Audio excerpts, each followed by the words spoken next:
Her words shattered him, not because of the cruelty, but because of the finality. She stood over him, arms crossed, her voice echoing through the marble halls of the home he built with his own hands. "I can't stand you. I wish you'd vanish from my life." She didn't whisper it, she declared it. To their daughter, to the servants, to the world. To her, he was no longer a husband, only a cripple in a chair.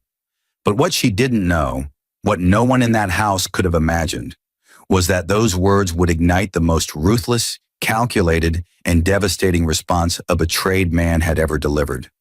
What he did after that night made her regret those words forever. The dining room that evening should have been filled with nothing more than the gentle clink of cutlery and the aroma of roasted chicken, but her voice had poisoned everything. She lingered by the table with her glass of wine, lips twisted into the kind of smile that didn't reach the eyes. Across from her, in the deep stillness of his wheelchair, he sat unmoving. His fork hovered midair, a piece of chicken suspended, his expression unreadable. Their daughter, small and fragile between them, froze. Her fork slipped from her hand and struck the porcelain plate with a sharp clatter. She looked from her mother's icy glare to her father's strange, unbroken calm, sensing that something dangerous had just begun. He set the fork down, slowly, deliberately. Not a flicker of rage crossed his face. He took the napkin from his lap, dabbed his mouth with it, and then folded it neatly beside his plate. Only then did he turn to his daughter and lower his voice, soft enough to almost be tender. "It's okay. Eat your food." But she could not, because the silence around him was no longer silence. It was a presence, heavy, waiting. Without another word, he pushed back from the table, the wheelchair gliding across the polished marble floor with a low hum. The sound of it filled the void left by his silence. He didn't look at his wife, didn't answer her mockery. He simply wheeled himself toward the corridor, toward the heavy oak door at the end of the hallway, the one she had never once been allowed to open. She smirked, mistaking his retreat for surrender. "Finally," she whispered into her glass, "maybe now he'll understand he's nothing." But inside that locked study, the sound of a key turning in a drawer whispered of truths she didn't know existed. Folders marked confidential, sealed envelopes waiting for the right moment. Plans that had been patiently sleeping in the shadows, all stirred awake that night. And though she believed her words had broken him, what they had truly done was far more dangerous. They had given him permission to begin. The wheels of his chair hummed softly as he rolled down the corridor, past portraits that told a story his wife no longer respected. There he was, years younger, in crisp suits, a man who once commanded respect on construction sites, climbing steel beams with a smile.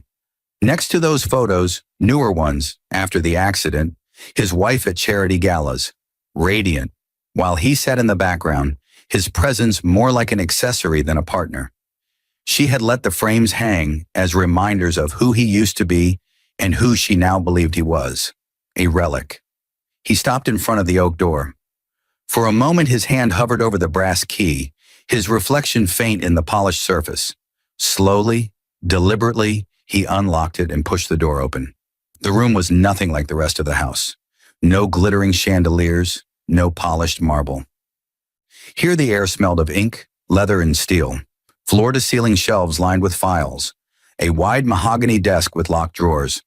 On the wall, a framed blueprint of a building, not just any building, but a hospital wing, its title etched in bold, Cole Medical Research Center. He wheeled himself behind the desk and unlocked the bottom drawer. The sound of metal sliding free echoed through the quiet study. From inside, he pulled out a thick red file marked Confidential Holdings. His hands lingered on the cover. Inside were documents no one in the household, not even his wife, had ever seen. He opened the folder and scanned the papers with a calm that belied their power. Property deeds, offshore accounts, company shares hidden under layered trusts. Assets worth more than his wife had ever dreamed of mocking away. Assets she believed had dwindled after his accident. He paused at one page in particular, a recent transfer of stock, a signature at the bottom, his. The company belonged to his wife's lover, and now so did the majority of it. He smiled. It was not a smile of joy, but of inevitability, The desk drawer yielded more. A sealed envelope, thick and heavy, addressed simply, "To be delivered by Richard, only if she crosses the line." Richard, his oldest friend, his lawyer, the man she despised because she couldn't bend him to her will. He tapped the envelope once, slid it back inside, and locked the drawer again. From the corner of the study came a faint noise. He turned slightly, and there she was, his daughter, small fingers gripping the edge of the doorway, wide eyes fixed on him. She had followed him, curiosity outweighing fear. "Daddy," she whispered, "why do you keep that door locked?" He wheeled closer, lowering his voice to the same calm tone he'd used at dinner. "Because some doors," he said gently, "must only be opened when people push us too far." Her brow furrowed, but she nodded. She didn't understand. Not yet. He closed the door softly after her and turned back to the desk. His wife thought his silence was surrender. She would soon learn it was the sound of war. The house was quiet that night, but not with peace. In the master bedroom, her laughter broke the silence, a laughter sharp enough to cut glass. She had drawn the curtains, locked the door, and sprawled across the silk sheets in her robe, phone pressed to her ear. "He didn't even fight back," she whispered, her voice dripping with disdain. "He just sat there like a pathetic little doll in that chair. Do you know what he said? Nothing. Absolutely nothing. Can you imagine? I told him I wished he'd vanish, and the fool rolled himself into that cave of his like some wounded animal." She paused to take a sip of wine, swirling the glass as if savoring her victory. "He's useless. Just a chair with a wallet. Nothing more." The voice on the other end chuckled, a man's voice, smooth, confident, laced with greed. "Good. That means he's soft. Once you get him to sign over those properties, we'll have everything. That waterfront estate, the 2 plots in Victoria Island, we'll flip them in months." She grinned. "Leave that to me. He still thinks I'm loyal in some pathetic way. It won't be hard to convince him. He's been hiding behind that lawyer friend of his. But I'll find a way." The man on the phone grew serious. "Just remember what I told you, Anna. He can't suspect. If he does, he'll tighten everything. And I can't afford delays. I've got investors waiting." Her eyes narrowed, her lips curling in annoyance. "Don't worry. I've been playing this game for years. He trusts me enough to let me stay in this house, doesn't he? He believes I'm the dutiful wife while he sulks in that chair. He doesn't know I've already moved on." At that moment, a creak echoed faintly from the hallway. She froze, listening. Her eyes darted to the door. Silence. She sighed and relaxed, resuming her mocking tone. "You should have seen his face tonight," she went on. "Blank, like the world had ended for him. I swear, sometimes I wonder why I even married him. Maybe I was desperate. Maybe I thought pity would turn into love. But look at me now, trapped with a cripple. It's pathetic. Once he signs those papers, I'll finally be free." On the other end, the lover's laughter returned, darker this time. "Good girl. Remember, once he's out of the way, it's just you and me." She ended the call and tossed the phone aside, stretching lazily on the bed. Her eyes drifted to the door, and for a fleeting moment, unease stirred in her chest. Had she imagined that creak? She dismissed it with a shake of her head and drained her glass. But what she didn't know was that a small red light blinked faintly from inside the oak-paneled corridor, a hidden camera lens no one had noticed. And downstairs in his study, the crippled husband leaned back in his chair, the footage playing silently on his screen. He didn't blink. He didn't speak. He only watched. And when her words, "I'm trapped with a cripple," echoed through the speaker, a muscle in his jaw tightened. His silence wasn't weakness. It was the blueprint of her downfall. The clock in the study struck midnight, each chime echoing through the darkened house like a warning. He sat alone, the glow of his desk lamp casting long shadows across the room. His eyes were fixed on the screen, replaying her phone call, every cruel word cutting deeper. Not because they hurt, but because they confirmed what he already knew. She wasn't just unfaithful, she was plotting, and she had made her first real mistake, speaking it out loud. A knock came at the side door, quiet, deliberate. Not the main entrance, never that. Only one man knew this entrance, a friend from before the accident, the only one who hadn't abandoned him when the world turned its back.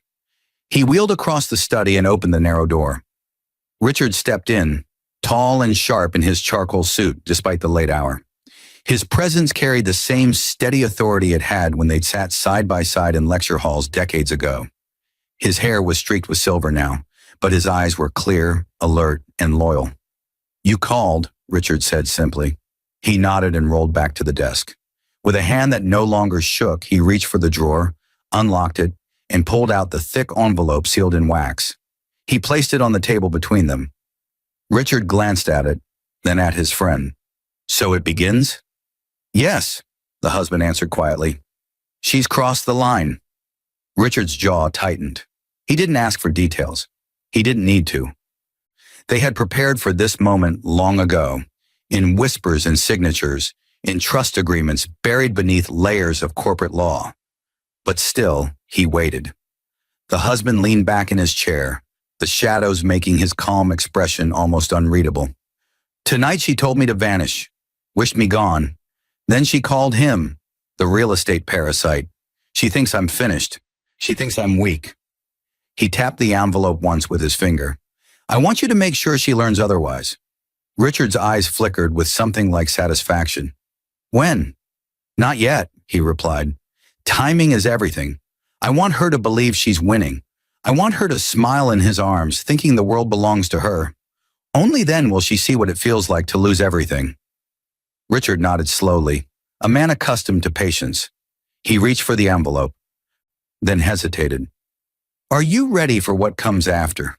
Once this is in motion, there's no turning back." The crippled husband's lips curved into the faintest of smiles. "Richard, I was ready the day I fell from that scaffolding. That day they buried me alive in pity. Tonight she gave me permission to rise." The lawyer's hand closed firmly over the envelope, the seal unbroken. He slipped it into his case. "Then we wait," Richard said. "And when the moment comes, she'll never see it coming." As the side door closed behind him, the husband turned back to his monitor, her words still playing in the glow of the screen. "I can't stand you. I wish you vanish." He muted the sound, leaned back and whispered to himself, almost as if to her, "Be careful what you wish for." The mansion pulsed with music that evening, chandeliers spilling light across crystal glasses and glittering gowns. Guests filled the hall, businessmen, wives dripping in diamonds, old friends and rivals, each drawn by her invitation, each expecting the usual display of wealth.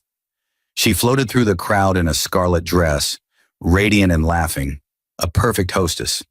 Beside her, the crippled husband sat in his wheelchair, his presence more spectacle than participant. She kept him close, not out of affection, but for show. The pity he evoked added to her narrative of sacrifice. The long-suffering wife, still tethered to a broken man. And tonight, she intended to make sure every guest saw the burden she claimed to bear. "Darling," she said loudly, her hand resting mockingly on his shoulder, "would you like another glass of wine? Or should I ask for a straw so you don't spill it?" Laughter rippled through her circle of friends. She tilted her head, pretending to translate his silence to the crowd. "Oh, he says yes, please. Isn't that adorable?" He didn't move. His eyes flicked briefly toward her, then away as though she were nothing more than background noise. But the stillness in his gaze unsettled even the guests who laughed politely. Later, when the music softened and the crowd gathered around for a toast, she rose to her full height, glass in hand. "I want to raise a toast," she declared, her voice bright, commanding attention, "to resilience and patience. My dear husband may no longer be able to stand tall, but he still sits here with me. And for that, I suppose I should be grateful." The words dripped with venom disguised as humor. Gasps mingled with awkward chuckles. Some guests glanced away, uncomfortable, while others, hungry for scandal, leaned in closer. He sat in silence, glass untouched, his hands steady on the armrests of his chair. Not a muscle in his face betrayed anger. Only his daughter, tucked quietly in the corner, noticed the slight tightening of his jaw, the way his eyes locked on his wife for one long, heavy second before he looked away again. She clinked her glass against his untouched one and smiled broadly to the crowd. "To patience, to endurance, to carrying burdens we never asked for." Laughter broke out again, hollow but sufficient for her ego. He didn't drink. Instead, he willed himself away slowly, weaving through the guests until he disappeared into the shadow of the hallway. A murmur followed him, some pitying, others scandalized. She let him go, pleased with the attention his absence had stirred. What she didn't notice was the way certain guests exchanged glances, the way whispers began to circulate, not about her strength, but about her cruelty. For while she thought she had humiliated him, what she had truly done was expose herself. And upstairs, in the quiet sanctuary of his study, he sat before the monitor again, reviewing not just the footage of her call, but the new recording from the party, captured discreetly by the cameras he had installed long before tonight. She thought her stage was the ballroom. His was the world. The house had long since emptied of guests, their laughter fading into the night like smoke. Empty glasses littered the tables, and servants shuffled about collecting the remnants of her grand performance. She had gone upstairs with another glass of wine in hand, humming to herself, drunk on the attention she thought she had commanded. But down the hallway, a much smaller figure crept on silent feet. The daughter had slipped from her room, clutching a stuffed rabbit by the ear. She had seen her father wheel away during the party, vanishing into the shadows, and curiosity gnawed at her. Why did he always go behind that locked door? Why did he never let anyone inside? Not even her. Tonight the study door wasn't locked. He had forgotten, distracted by the recordings still glowing on his monitor. The faint crack of light beneath the door called to her, irresistible. She pushed gently, and the door creaked open. Inside, the study was a world apart from the glittering halls of her mother's kingdom. Heavy shelves groaned with files. Neat stacks of documents lay across the desk, and a single lamp bathed the room in warm, golden light. At the far end of the desk, papers were spread open, blueprints with bold black lines forming shapes she didn't understand. She tiptoed closer, setting her rabbit down carefully so its button eyes could watch. She climbed onto the leather chair opposite his desk and traced the lines on the blueprint with her small fingers. At the top, in crisp letters, it read, Cole Medical Research Center, Children's Wing. Her brows knit together. She whispered the words aloud as though speaking them might explain them. Children's Wing. A voice broke the silence. You shouldn't be in here. She spun around wide-eyed. Her father sat in the doorway, one hand still on the wheel of his chair. His face wasn't angry. It was calm, serious, tinged with something that almost looked like sorrow. I'm sorry, Daddy, she stammered. I just wanted to know, what is this? She pointed at the blueprint. Are you building a castle? He wheeled closer, the chair gliding softly across the carpet. He rested his hand on the edge of the desk, looking at the lines she had traced. For a long moment, he said nothing. Then his eyes softened. It's not a castle, he said quietly. It's a place where children who can't walk, like me, will learn to walk again. Her mouth fell open. You mean kids in wheelchairs? Yes, he replied. Kids just like me. Her gaze darted between him and the blueprint, awe dawning across her face. That's amazing, Daddy. Why don't you tell Mommy? She would be proud. The faintest smile ghosted across his lips, but his eyes remained hard. No, she wouldn't understand. Not now. The little girl frowned, sensing the weight in his voice but unable to name it. She nodded slowly, then hopped off the chair and hugged him tightly. I understand. He closed his eyes, holding her for a moment, letting the innocence of her embrace remind him of what still mattered. But as she left the room, skipping with her stuffed rabbit, his gaze returned to the blueprint. He whispered to himself, voice low, steady, certain. She will never see this coming. The city skyline glittered outside the penthouse window, neon lights painting the glass in streaks of red and blue. She sat curled on the leather sofa, phone pressed to her ear, her voice hushed but sharp. The silk robe hung loosely from her shoulders, her glass of champagne balanced dangerously close to the edge of the table. You need to move faster, the man's voice growled from the other end. It was late, but urgency made his words quick and sharp. Investors are breathing down my neck. I can't keep stalling them forever. If we don't get his signature on those transfers soon, the opportunity's gone. She pinched the bridge of her nose, irritation simmering. Do you think it's that easy? He may be crippled, but he's not a fool. He keeps everything under lock and key, and that damn lawyer of his hovers like a hawk. I can't just walk into his study and pull out deeds. Then find a way, the lover snapped. Get him emotional. Make him feel guilty. You've been married how many years? Use that. He probably still pities you. Twist the knife until he signs. Play the faithful wife. Make him think you're helping him simplify things. Then we'll move it all before he realizes. She swirled the champagne, her reflection warping in the bubbles. And what if he doesn't sign? There was a pause, then his voice dropped lower, colder. Then we make sure he has no choice. Her eyes flickered with something dark, not fear, but calculation. She had thought the same herself. Her husband's silence was unnerving. The way he looked at her without reaction, the way he retreated to that study, it gnawed at her. But she had convinced herself he was powerless. What could a man in a chair really do? Still, a seed of unease rooted in her chest. He's been distant lately. Quiet. Too quiet. That's good, the lover said quickly. Means he's weak. He's giving up. She forced a laugh, the sound brittle. You didn't see his face at the party. He looked like a ghost. I humiliated him in front of everyone, and he didn't even blink. It was like he was somewhere else. Good, the lover repeated, firmer this time. He's broken. That's when people are easiest to control. Keep pushing. Remind him of what he can't do. The sooner he feels useless, the sooner he'll hand everything over. She leaned back against the sofa, staring at the chandelier above. Fine, I'll do it. Tomorrow I'll talk to him. I'll make it sound like I care, like I want to help him manage the properties. He won't suspect a thing. The lover's voice softened, a whisper now. That's my girl. Once it's done, you'll be free of him, and we'll have everything.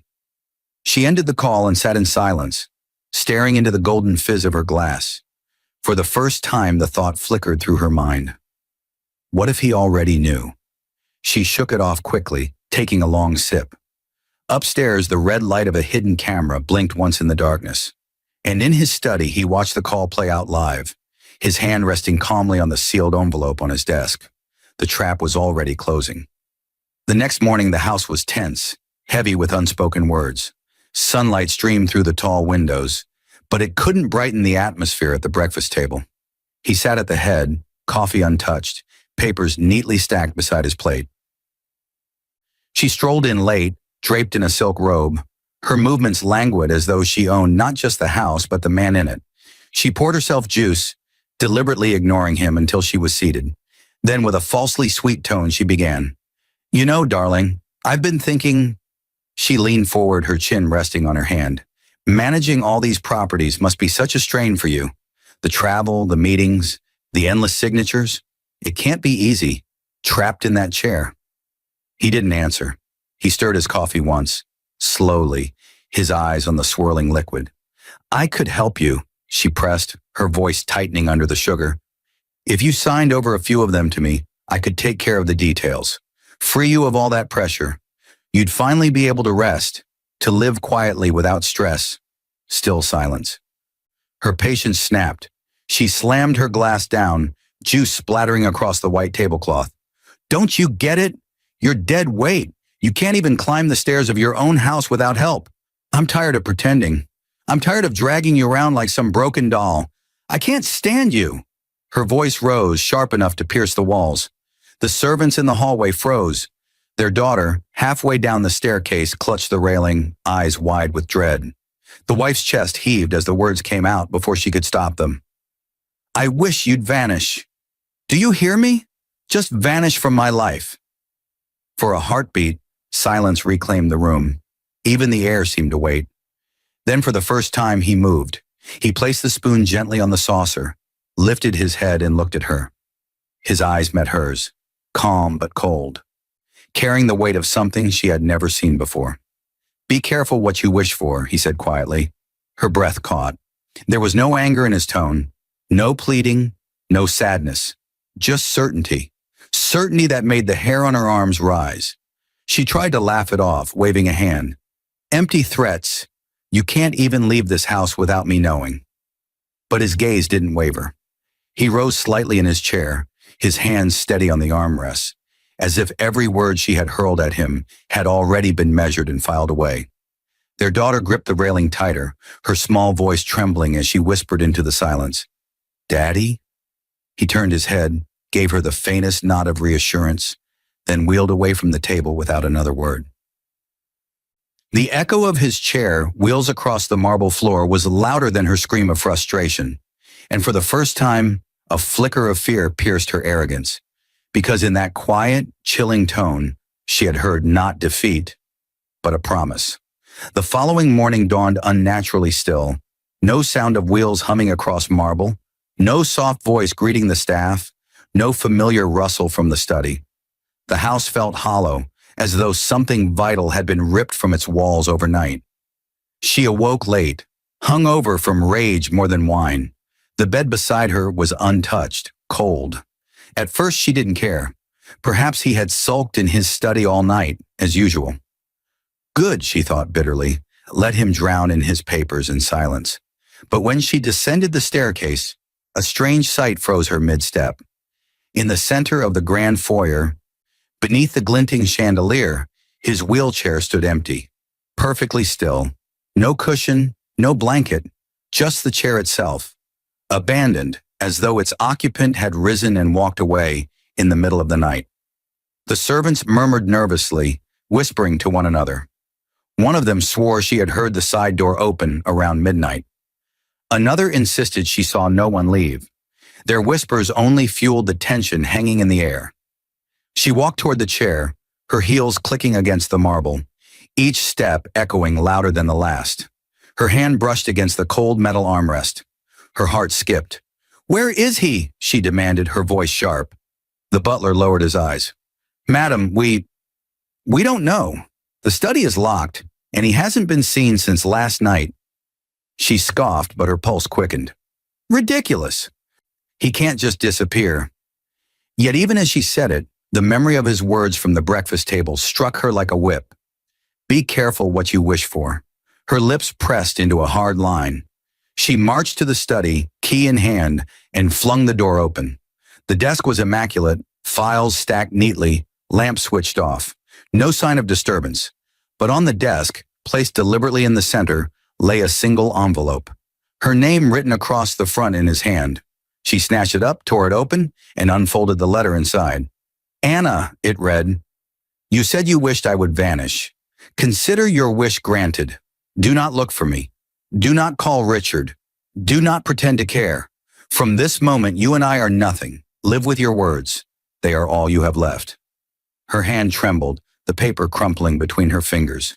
She read it again, and again, as though repetition might change the meaning. But the message was clear. He was gone, and he had left on his own terms. For the first time, panic slipped through her mask of arrogance. Where could he have gone? How could a cripple simply vanish, leaving behind the very chair that bound him? Had someone helped him? The servants watched her carefully, their eyes filled not with sympathy, but with something colder. Curiosity, judgment, suspicion. She forced herself upright, her voice steady, though her chest tightened. "He'll be back. He has nowhere to go." But even she didn't believe it, because as she looked at the empty wheelchair, gleaming under the morning sun, she felt the weight of her words pressing down on her. Her wish had come true, and it terrified her. The letter burned in her mind for the rest of the day. Every time she looked at the empty wheelchair in the foyer, her stomach twisted. She had ordered the servants to keep it there, untouched, as if staring at it long enough would force him to roll back into it. But the silence remained, and by evening, even she couldn't ignore the gnawing dread. The sound of the doorbell jolted her from her thoughts. She swept down the stairs, adjusting her robe with feigned composure. Standing at the threshold was Richard, his tall frame immaculate as always, briefcase in hand. Her lips curled into a sneer. "What are you doing here?" Richard's gaze was steady, unreadable. "I was instructed to deliver this if he ever left." He handed her a thick envelope, sealed in the same wax she had seen before in her husband's study. Her fingers hesitated on the seal. "Where is he?" "That," Richard replied calmly, is not my concern. My only duty is to follow his instructions. Her impatience snapped. You're hiding him, aren't you? You've always poisoned him against me, filled his head with lies. Tell me where he is. Richard's eyes didn't even flicker. I think you've told him enough yourself. He turned sharply and walked away, leaving her clutching the envelope like a lifeline. She slammed the door and ripped it open. Inside was not just a letter. There were documents, photocopies, papers bearing signatures and seals. The letter itself was short, almost cruel in its brevity. Anna, it read, this is the last gift I will ever give you, the truth. Nothing in this house, nor in your lover's hands, belongs to you. Every property, every account, every share is locked beyond your reach. The only thing you own is your reflection in the mirror. And I suspect even that disgusts you. Enjoy it, for soon you will understand what it means to lose. Her breath came fast, shallow. She skimmed through the papers, trust agreements, share transfers, accounts hidden behind walls of legal language she barely understood. Each line was another door closing in her face. She crushed the letter in her fist and hurled it across the room. Rage flooded her veins, burning hotter than fear. But when her phone buzzed, she grabbed it like a lifeline. His voice, her lover's voice, was a balm. Did you get it? He asked. Yes, she hissed. He's gone. Finally gone. Richard delivered some nonsense about trusts and shares, but it doesn't matter. He's not here to stop us anymore. Good, the lover purred. Then this is our chance. We'll move quickly. Once you're rid of the paperwork, the rest will fall into place. By the time he crawls back, if he ever does, he'll have nothing left. She laughed then, a hollow, bitter laugh. That's right, nothing. But even as she spoke, her eyes flickered to the discarded papers on the floor, because deep down, a voice she refused to acknowledge whispered the truth. He was gone, yes, but somehow he was still in control. 2 days later, she strode into her lover's sleek office tower, her heels striking the marble floor like gunshots. He rose to greet her with a grin, his suit immaculate, confidence oozing. For the first time in weeks, she felt alive again, powerful, untethered. The cripple was gone. Tonight, they would begin the life she had always dreamed of. Everything's ready, she asked, sliding into the leather chair across from his desk. He nodded eagerly, shoving a stack of papers toward her. All we need is your signature. Once this transfer goes through, those estates are ours. We'll liquidate within the month. By the time he resurfaces, if he ever does, we'll be untouchable. She uncapped the pen, her hand trembling with greedy anticipation, and scrawled her name across the pages. Line after line, she signed, imagining the wealth, the freedom, the final severing of chains. When she pushed the papers back across the desk, her lover grinned and snapped his fingers. Done. By tonight, you'll be the richest woman in this city.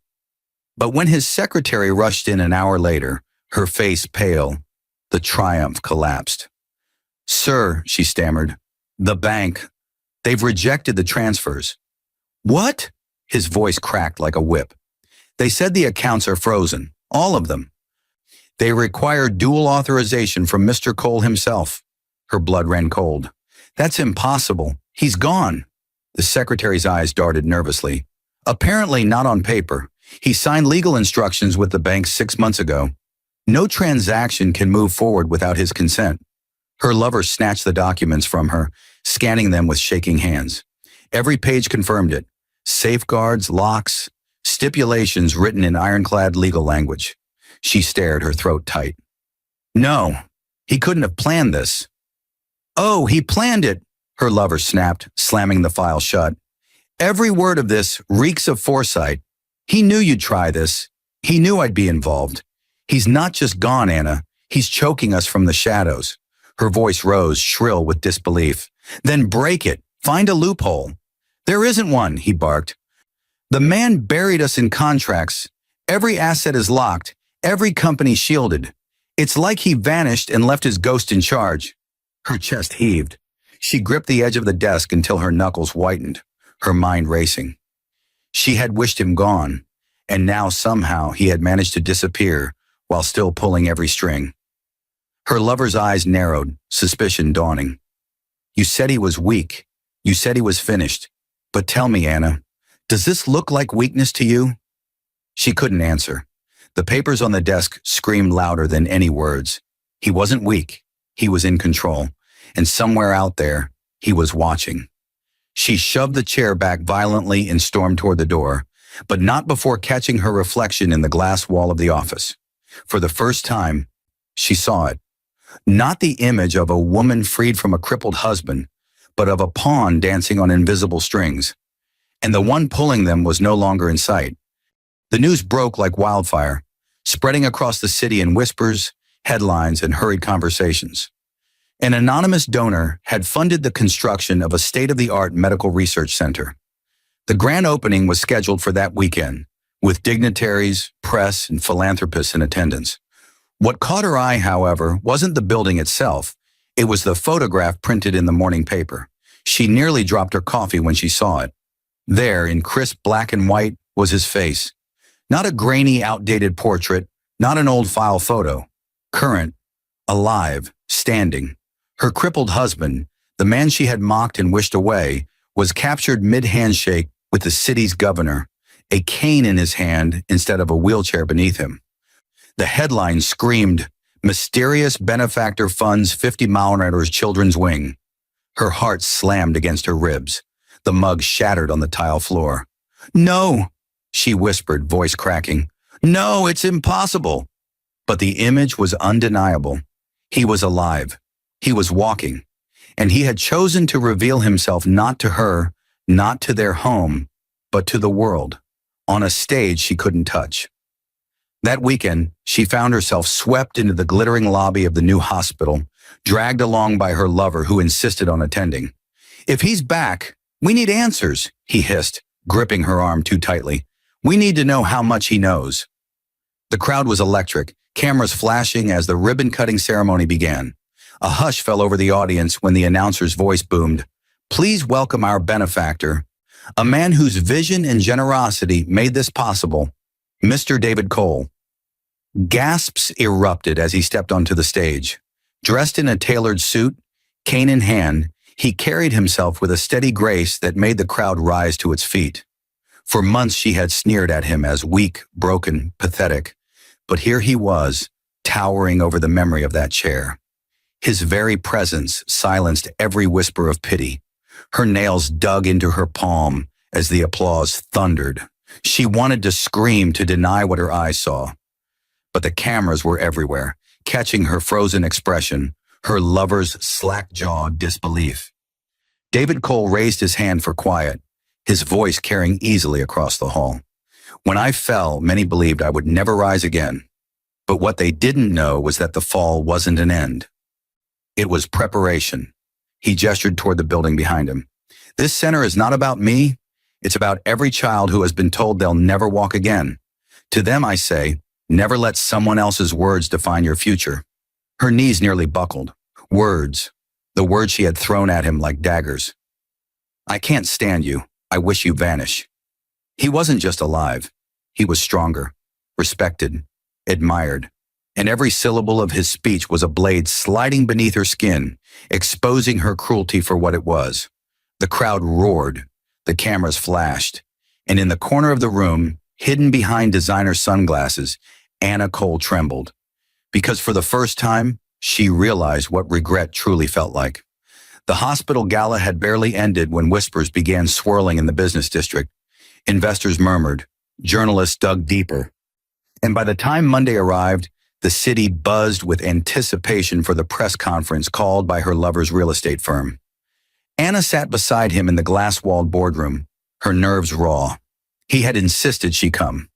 "We'll show strength," he told her, his jaw tight.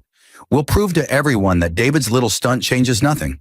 But she could see the sweat gathering at his temple, the way his hand gripped his pen like a weapon. The room filled with shareholders, reporters, cameras. The lover cleared his throat, launching into his prepared speech. "Our company remains strong, committed to growth, and..." The double doors at the back opened. The room fell into silence. David Cole entered, cane tapping against the polished floor, flanked by Richard and two suited men who moved like bodyguards. The crippled husband she had mocked, the ghost she had wished away, now stood in their midst with the unshakable presence of a man who owned the ground beneath their feet. Anna's breath caught. Her lover's voice faltered. What? What are you doing here? David didn't answer at first. He walked slowly to the front, letting the silence choke the room. Finally, he turned to the rows of shareholders, his voice calm but cutting. My apologies for arriving late. I was reviewing documents. Documents that confirm a truth some of you may not yet know.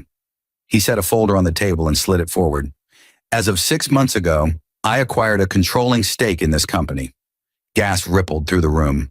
Shareholders snatched at the papers Richard distributed, scanning the signatures, the seals, the proof undeniable. Her lover went pale. That's impossible. You can't even... David cut him off, eyes cold. I can, and I did.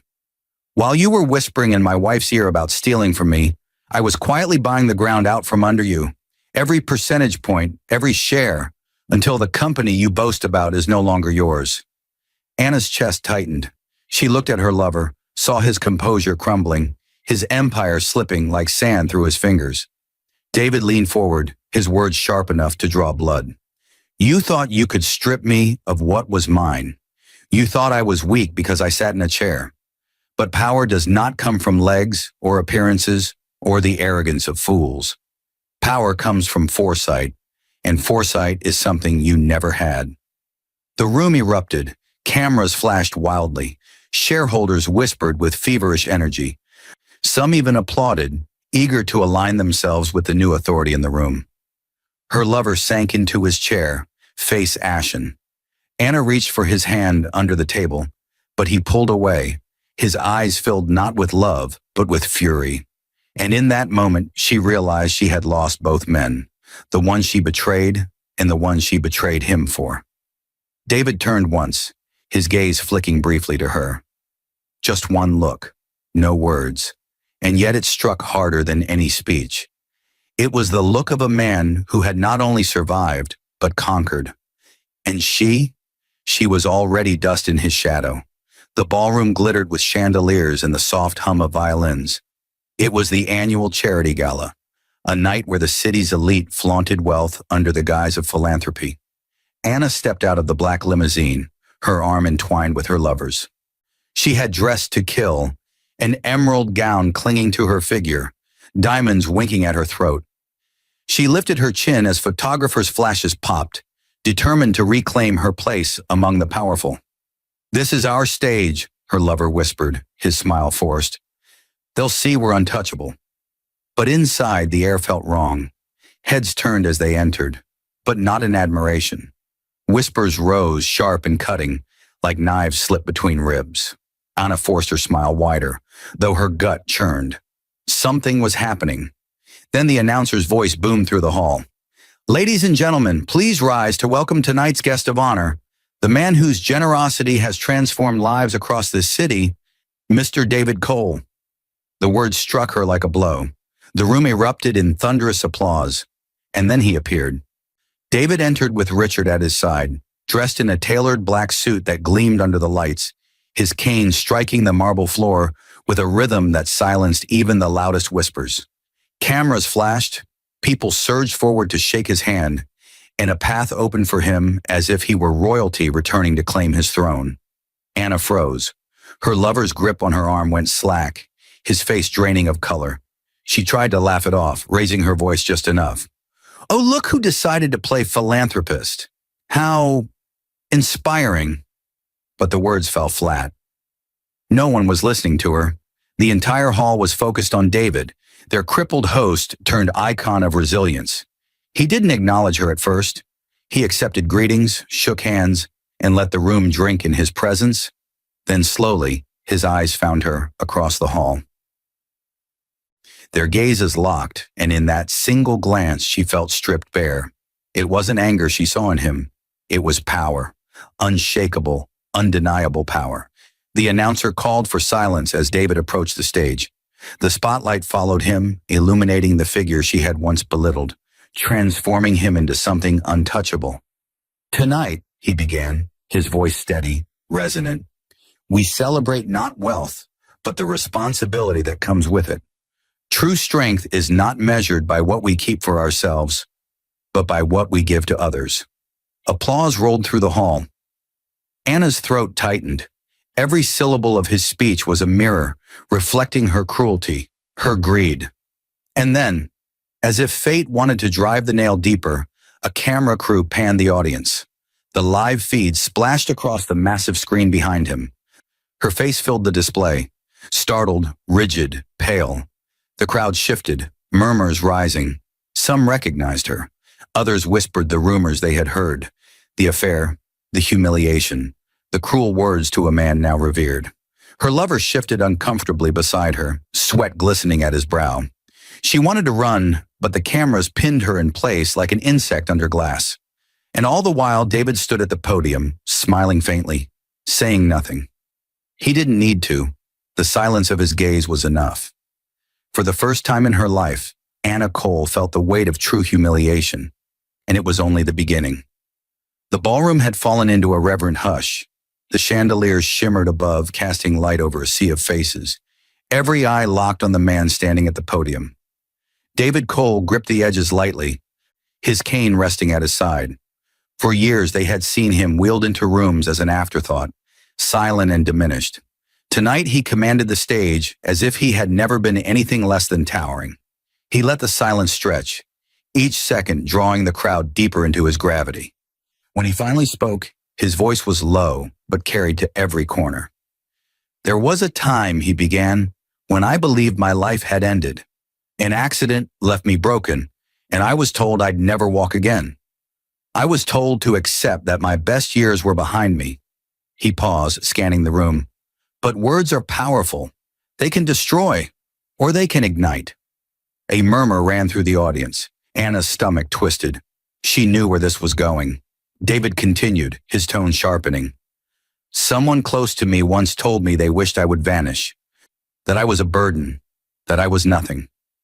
He let the words hang in the air, and though he never looked directly at her, the audience's gaze shifted toward Anna. She shrank in her seat, the spotlight invisible yet scorching. But those words, David said, his voice rising now, did not end me. They awakened me. They forced me to rise, to fight, to prove that no man or woman is defined by pity, by weakness, or by betrayal. Tonight you stand in a hall built on generosity, funded not by wealth alone, but by resolve. Resolve born in the fire of cruelty. The applause swelled, thunderous, but he lifted his hand for silence. His eyes hardened. So to the one who wished me gone, I say this. Thank you. Your wish gave me strength. Your betrayal gave me vision. And your disdain built these walls around us. Without your cruelty, there would be no triumph. Without your scorn, there would be no legacy. Gasps rippled through the crowd. The message was unmistakable. The tension shifted as whispers cascaded, names hissed into ears. Anna's name, Anna Cole, the cruel wife, the betrayer. Her lover stiffened beside her, shifting in his seat as though he might vanish himself. She reached for his hand, desperate, but he pulled away, eyes cold with blame. David stepped back from the podium, his cane tapping once against the stage floor. To those who struggle, to those told they cannot rise, let this building be your proof. Words can cut you down, but they can also carve the path to your ascent. And sometimes, he said, his eyes narrowing ever so slightly, the best revenge is simply standing when the world expects you to fall. The crowd erupted. Cameras flashed like lightning. Guests rose to their feet in ovation. And in the middle of it all, Anna sat frozen, every spotlight now a weapon, every whisper a dagger. She had wished him gone, and now in front of the world, he had turned her wish into his victory, in her everlasting shame. The ovations still thundered through the hall when David stepped down from the stage. Guests surged forward to shake his hand, their voices overlapping in praise. He greeted them with quiet nods, his calm demeanor unshaken by the storm he had just unleashed. Cameras trailed him, capturing every step, every smile, every flicker of authority that now radiated from the man once dismissed as weak. Anna sat rigid, her chest tight, her palms damp. The applause battered her ears, but her mind spun with a single terrifying thought. He isn't finished. She was right. David moved through the crowd with deliberate steps, his cane clicking against the marble floor. When he stopped before her, the room seemed to hold its breath. She stared up at him, searching for some flicker of the man she once manipulated, the man who had once adored her, forgiven her, endured her cruelty. But his eyes held nothing of that man anymore. Richard stepped forward, opening his briefcase. From it, he drew a sleek, leather-bound folder. Without ceremony, he placed it on the table in front of Anna. The bold words on the front cut into her like blades. Divorce proceedings. Gasps rippled through the onlookers. Her throat closed. She tried to speak, but her voice broke. You can't do this here. Not like this. David's gaze was steady, unflinching. Here is the only place, he said. His voice wasn't loud, but it carried. For years, you made me a spectacle. You mocked me at tables, at parties, in whispers you thought I never heard. Tonight, I return the gift. But unlike you, I don't humiliate for cruelty's sake. I do it for truth. Her eyes darted around. The crowd was staring, drinking in every word. Her lover shifted beside her, his expression dark with anger. Not at David, but at her. The cameras zoomed in, catching the tremble in her hands as she opened the folder. Page after page bore legal seals, signatures, terms she couldn't escape. Custody papers, asset protection clauses, property locked beyond her reach. He had thought of everything. Her lips parted, trembling. David, please, don't do this. We can... He raised a hand, cutting her off. No, we can't. This is not punishment. This is justice. You wished me gone, Anna. Consider this your wish fulfilled. A stunned silence followed, broken only by the scratching of pens as reporters jotted notes, the flash of cameras immortalizing her disgrace. Her lover rose abruptly, shoving his chair back. I won't be dragged down with this, he muttered, storming toward the exit. She reached after him in panic, but he didn't look back. The crowd parted for David as he turned away, his cane striking the floor with measured strength. Applause began again. Not for her, not for them, but for him. Always for him now. Anna collapsed into her chair, clutching the papers to her chest as though they were knives embedded in her skin. Her humiliation was complete, and David hadn't even raised his voice. The gala's glitter had barely faded when the real storm struck.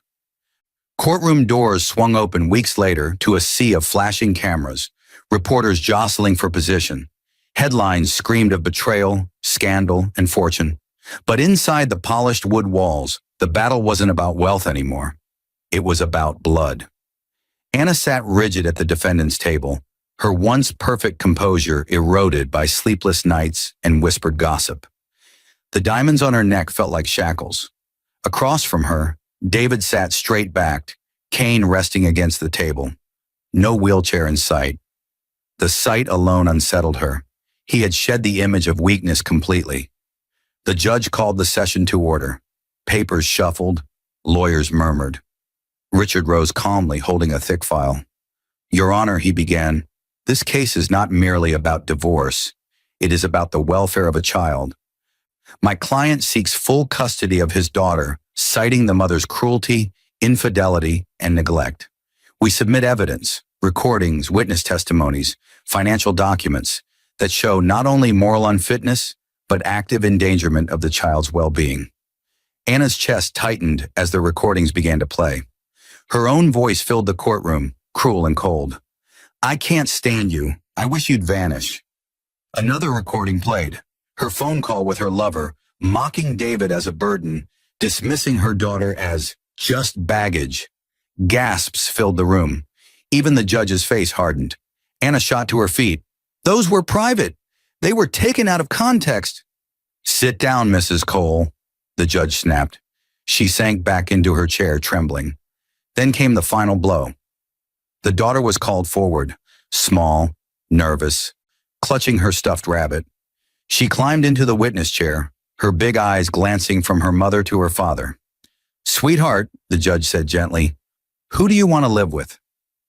The silence was suffocating. Anna leaned forward, forcing a smile that looked more like a grimace. Baby, it's Mommy. You'll come home with me, won't you? The girl's lip trembled. She looked at her father, sitting calm and steady, then at her mother's desperate face. And in that moment, clarity struck her. She turned to the judge and whispered, I want to stay with Daddy. Anna's world shattered. No, she screamed, lurching forward. She doesn't mean that. She's just confused. But the girl clutched her rabbit tighter and shook her head. Tears slid down her cheeks as she whispered again, firmer this time. Daddy. The gavel struck like thunder. Full custody awarded to Mr. David Cole. Anna collapsed back into her chair, her cries echoing through the courtroom. Her lover had abandoned her. Her wealth was locked away, her reputation ruined, and now even her daughter was gone. David stood walking with his cane, his daughter slipping her hand into his. The gallery erupted in murmurs, flashes from cameras exploding like fireworks. He turned once, his gaze falling on Anna, broken and sobbing. His voice was low, steady, final. Never curse the hands that carried you. One day they may carry your child away. And with that, he walked out of the courtroom, his daughter at his side. Anna was left alone, vanquished not by force, but by the weight of her own words, forever regretting the day she wished him gone.